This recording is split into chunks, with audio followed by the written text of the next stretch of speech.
The rain that night didn't fall in sheets, it whispered. It was a soft, endless drizzle that carried the weight of the world in every drop. In a cramped studio apartment on the edge of Chicago, a single lamp glowed weakly against the darkness. The air smelled faintly of instant coffee and old memories. Lena Carter, 27, sat by the window, her reflection ghosted against the glass. Her eyes were tired, rimmed with red, and her phone lay in her palm like a stone she didn't know what to do with. It had been 94 days since she lost her job. 62 days since her fiancé packed his bags and walked out. And 31 days since her landlord slid a polite but final eviction notice under the door. Every prayer she had whispered into her pillow had gone unanswered. Every church visit ended with her sitting in the back, silent, numb, pretending to listen to words that no longer reached her.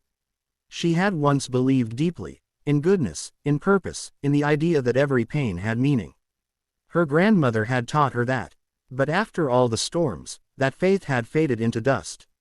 Her voice broke the silence, barely more than a breath. God, if you're still there, I can't keep doing this. Please, just give me something, anything. She didn't even know why she said it. Maybe it was muscle memory, a final reflex of hope. But when she hit send on that desperate message she typed into her notes app, as if heaven checked texts, she felt only emptiness. Then the lights flickered once, twice, before settling again. Outside, thunder rolled far in the distance. Miles away, another life stirred. Eli Turner, 61, sat in his car in the grocery store parking lot, engine off, radio silent. He had been a pastor for 30 years, a man people came to for strength, comfort, and prayer.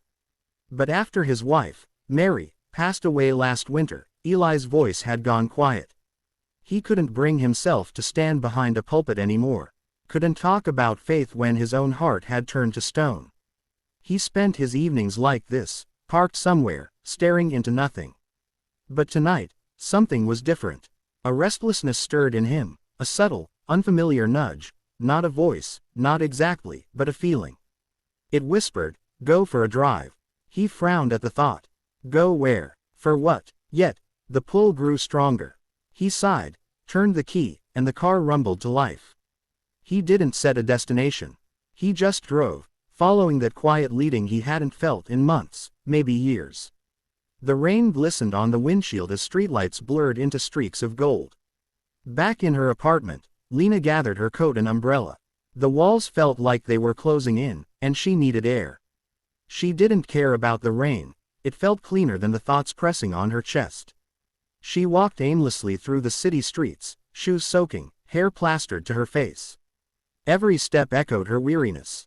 She found herself drawn to a place she hadn't visited in years, Riverside Park, where her parents used to take her as a child to feed the ducks. Now, it was nearly empty. The swings creaked in the wind, the path glimmered with puddles. She sat on the same weathered bench that once held her laughter. Her umbrella lay closed beside her. She lifted her face to the rain and whispered, "If you're real, you'll have to find me. Because I can't find you anymore." The wind stilled. Somewhere, a leaf scraped across the ground. Then her phone buzzed. At first, she ignored it. She assumed it was another payment reminder, another piece of bad news. But the notification caught her eye. A YouTube alert. Greater than, God says, "This message will find you anywhere." She blinked, almost laughing through her tears. You've got to be kidding me. She hadn't subscribed to any Christian channels in years. She didn't even remember ever seeing that title before. But something in her heart, a tiny, trembling instinct, urged her to tap it.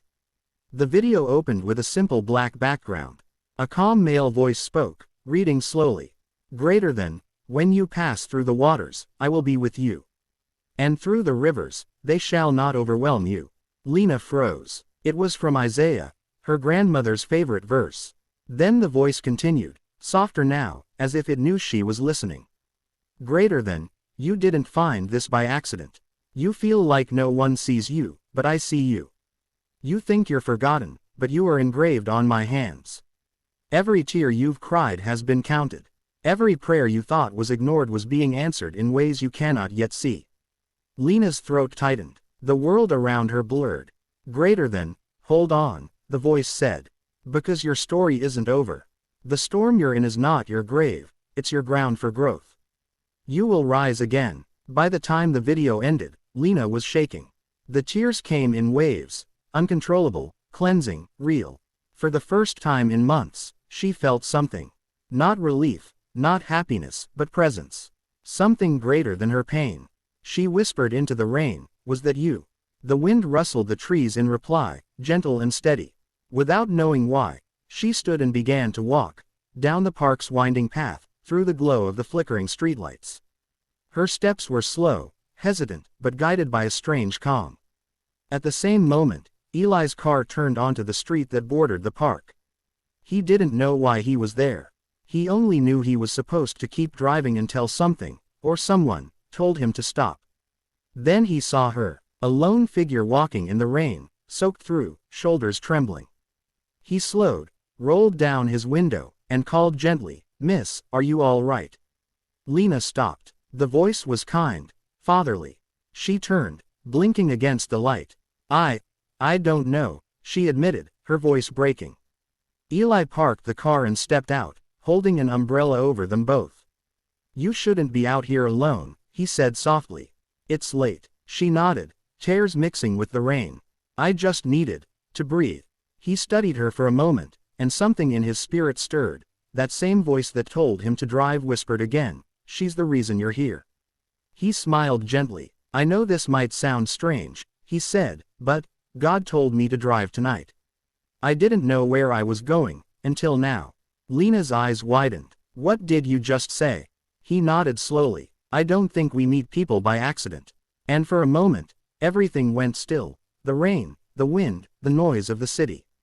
Just the two of them standing under one umbrella, both realizing that their unanswered prayers had somehow collided in that park. Lena exhaled shakily. I just asked him to find me," she whispered. Eli looked at her, eyes filled with quiet awe. "Then I guess he did." A laugh, fragile and trembling, escaped her lips. The first real laugh in months.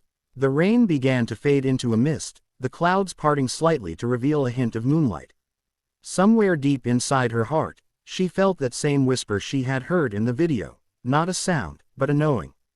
Greater than, "I told you I would find you anywhere." And beneath that glowing streetlight, on a quiet rain-soaked night, two broken hearts, one young, one old, found the first spark of something divine. The certainty that God still moves, even through silence, even through storms. The night in Riverside Park became a turning point neither Lena nor Eli could have predicted. What began as two strangers crossing paths in the rain turned into a thread of divine purpose that would quietly reshape their lives. In the days that followed, Lena couldn't stop thinking about that encounter, the man with kind eyes who said God had told him to drive, the way her prayer had been answered not with thunder, but with presence. For the first time in months, she woke up with a flicker of something she hadn't felt in a long time, hope. Eli, too, found himself changed. The next morning, he made coffee and opened his old Bible, the one that had sat untouched on the shelf since Mary's passing. Inside was a note in her handwriting, faint but steady, "Keep listening. God's not done with you yet." He smiled through tears. Maybe last night was proof that she was right. They began to meet weekly, not out of plan, but out of comfort. Sometimes they sat in the same park, sometimes at a small diner that smelled of cinnamon and rain. Lena would talk about the job applications she kept sending out, about how she was trying to rebuild. Eli would share memories of his sermons, his wife, and how faith had started to return in whispers. Their conversation stretched for hours, the kind that healed in small, invisible ways. And through it all, a quiet partnership began to grow, one grounded in purpose rather than chance. One afternoon, Lena said something that would alter both their paths.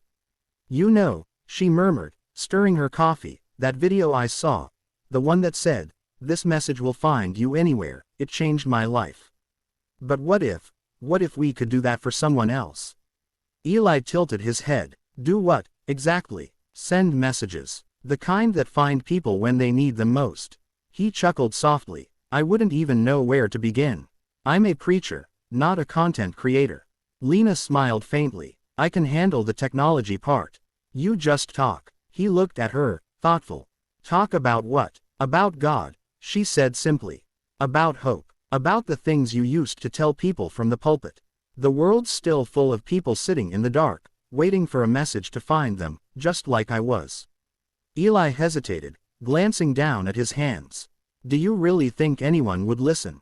She reached across the table, eyes glistening. Someone will. Even if it's just one person, it'll be worth it. That conversation planted the seed.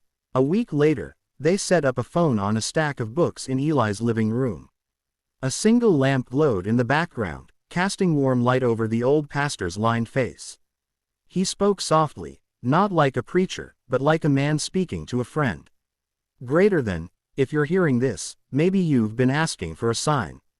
Maybe you're tired, or scared, or just need to know you're not alone. Well, I'm here to tell you, you're seen. You're loved. And God hasn't forgotten your name. Lena uploaded the video to a new page she named, The Message That Finds You. She didn't expect much, a handful of views, maybe a few likes. But within a day, hundreds of people had watched it. By the end of the week, tens of thousands. Comments flooded in from strangers around the world. Greater than, I prayed for a sign tonight, and this video showed up. You don't know how much I needed this message. I was about to give up. And then this popped up in my feed. Lena cried as she read them. Eli, it's working, she whispered. It's really finding people. He smiled, humbled. It's not us, Lena. It's him. They kept going. One video every week.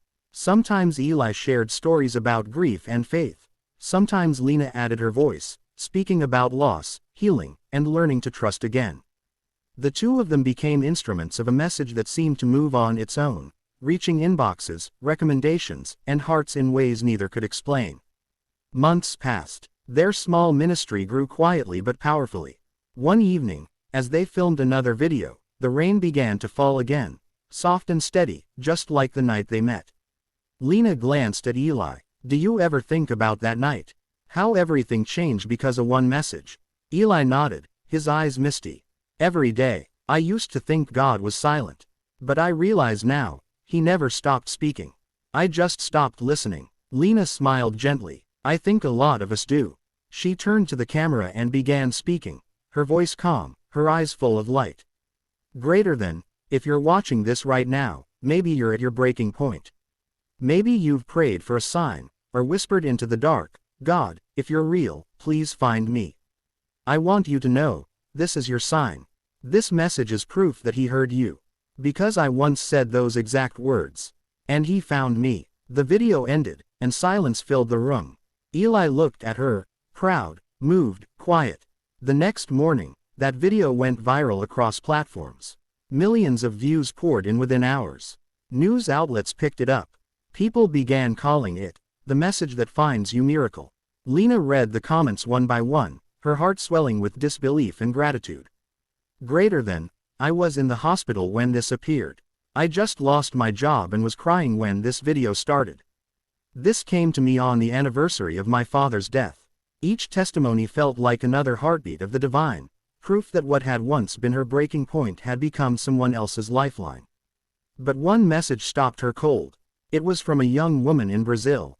Greater than, I was sitting in my car, ready to end my life.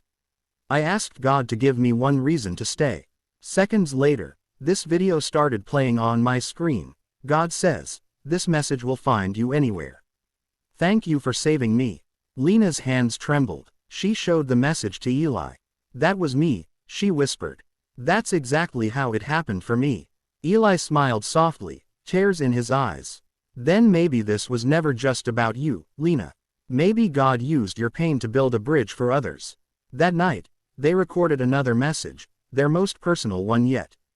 Together, they stood before the camera as rain brushed gently against the windows.